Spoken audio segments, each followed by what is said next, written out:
ደስ በሚል ነገር ነው። ሰላም እንዴት ናችሁ? የእዩ እንግዲህ አባት የልጇ አባት መጥተዋል ማለት ነው። እንኳን ደስ አላችሁ የኔ እንቁ ቤተሰቦች ሁላችሁም የሀይሚና የብሩኬ ወዳጆች ማለት ነው። እና አባትነት ክብር ነው ይባላል። ግን ሰውየው እንግዲህ ፓምፐርስ እንደተወደደ አያውቅም እንዴ? ምን ሆነ ነው? አባቴ እኔ አባቱ ነኝ መጥቻለሁኝ ልጄ በራሴ ስም የጠራ እያለ ይገኛል ማለት ነው። መጣከች ብለዋል። ውድ ቤተሰቦቼ እንኳን ደስ አላችሁ። ሀይሚና ብሩኬ እንግዲህ ይቀጥላሉ፣ አብረው ይሆናሉ ማለት ነው። በጣም ደስ የሚል ነገር ነው። እንግዲህ ውድ ቤተሰቦቼ አሰላሙ አለይኩም ወራህመቱላሂ ወበረካቱ። ቪዲዮ እስከ መጨረሻው እየተከታተላችሁኝ አብራችሁን ቆዩ። እንግዲህ እስከ መጨረሻው ተከታተሉኝ። ዛሬ ደስ በሚል ነገር ነው የመጣሁት እና ሀይሚና ቦራዬ ያው ብዙ ጊዜ አልሰራም፣ ግን ዛሬ በጣም ደስ በሚል ነገር ነው የመጣው። ሰሞኑ ከፍቶኝ ነበረ። ሀይሚ እንዳያችሁት በጣም እያለቀሰች በጣም ያዘነች ነበረ። ሀይሚና ቦራዬ በተፈጠረው ነገር ማለት ነው። እንግዲህ እዩ ማለት እየሩስ ናት መሰለኝ። እንግዲህ እንደዛ እዩ ማለት እየሩስ አይደለም የሚባለው እንደዛ አይነት ነገር ነውና እየሩስ እንግዲህ መጣለች። እሱም የመጣችው እንግዲህ ልጄ የልጄ አባት ያለው ሰውየው መጥተዋል ማለት ነው። እኔ የልጅ አባት ነኝ፣ የልጁ አባት እኔ ነኝ እንጂ እሱ አይደለም እያለ ይገኛል ማለት ነው። ልጁ እንግዲህ እውነት ይሁን ውሸት እኛ አናቅም፣ ግን ብለዋል እንግዲህ እሱ ሚዲያ ላይ ወጥቶ እኔ የልጁ አባት ነኝ፣ እኔ ነኝ እንጂ እሱ አይደለም፣ ልጄ በስሜ እንዲጠራ እፈልጋለሁኝ እባካችሁ እያለ ይገኛል ማለት ነው።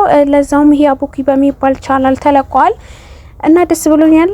በዚህ አጋጣሚ እንኳን ደስ አላችሁ። ግን ያው ሀይሚ እንዳያችሁት ሰሞኑን በተፈጠረው ነገር በጣም ያለቀሰች ነበረ። ቤተሰብዬ በጣም ነበረ እያዘነችው የነበረ። ውሸትም ይሁን እውነት ሀይሚ በጣም ነበር ያዘነችው ማለት ነው።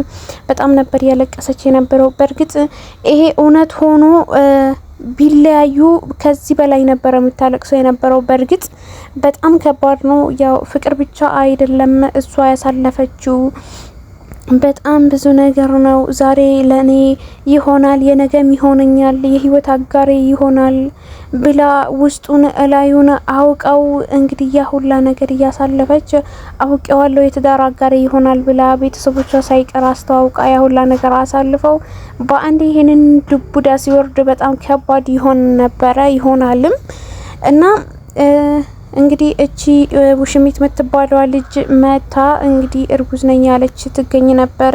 አሁን ልጅ ደግሞ ልጁ ያ ውሸት ይሁን እውነትም ቢሆን ውሸት ብቻ ለሀይሚ በዚህ ልክ ፕራንክ ማድረግም የለባትም መደረግ የለባትም።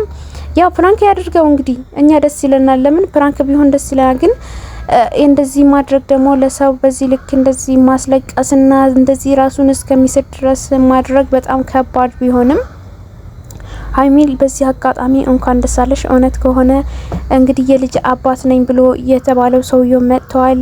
እንግዲህ የዶክተሩንም ደግሞ እየዋሸነው ዶክተሩ እየዋሸነው ሲጀመር ብር ተሰጥቶት ነው እንጂ ብር ተከፍሎት ነው እንጂ እርጉዝ አይደለችም የሚባል ነገር ተሰምተዋል ማለት ነው። አንዱ ኮሜንት እንግዲህ ሆዷ ተነፍተዋል፣ ትልቅ ሆኗል፣ አርግዛለች፣ ግን ቢሆንም ያረገዘች ትመስላለች፣ ግን ቢሆንም እሷ ልጁ የሱ አይደለም። ብሩኬ ይሄንን ነገር እንደማያደርገው እኛ ራሱ እርግጠኛ ነን እንኳን ሀይሚ ትላለችና በጣም ደስ ይላል። ባይዘው ይሄንን ንግግሯን ደስ ብሎኛል። አዎ ግን የሰው ልጅ ይሳሳታል።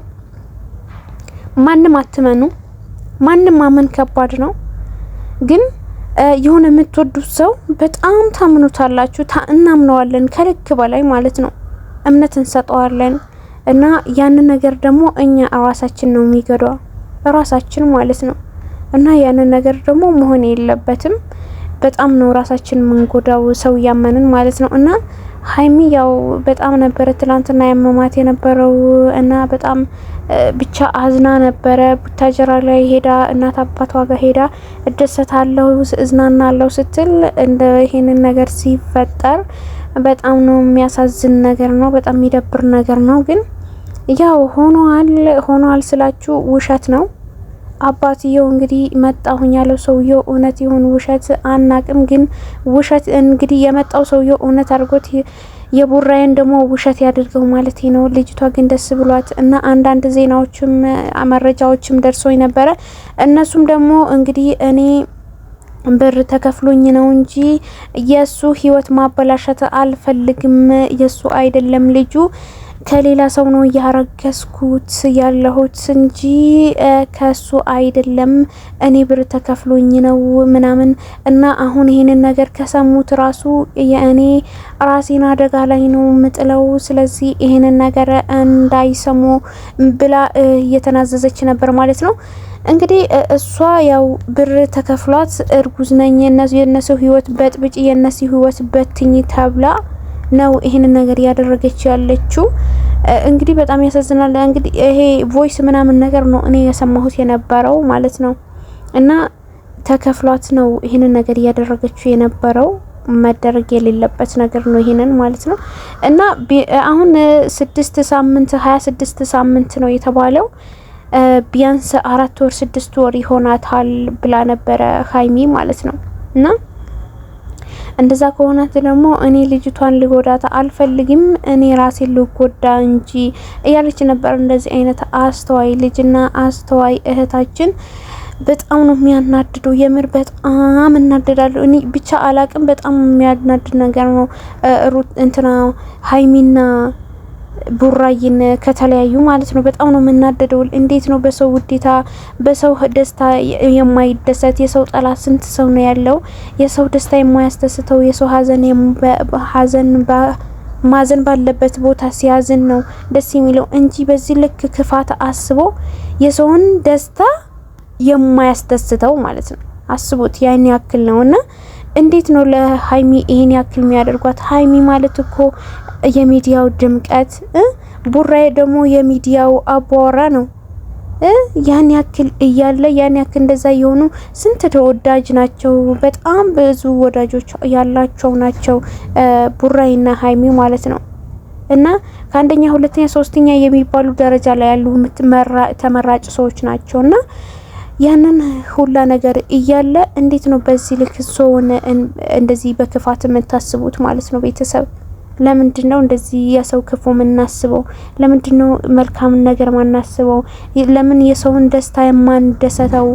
የሰውን ደስታ ካስደሰተን የኛም ህይወት ጥሩ ይሆናል እንጂ መጥፎ አይሆንም። እኛ ምን ኑሮ ነገ እኛ ምን ያጋጥመናል? ባለትዳርም ሊኖር ይችላል ላይኖርም ይችላል።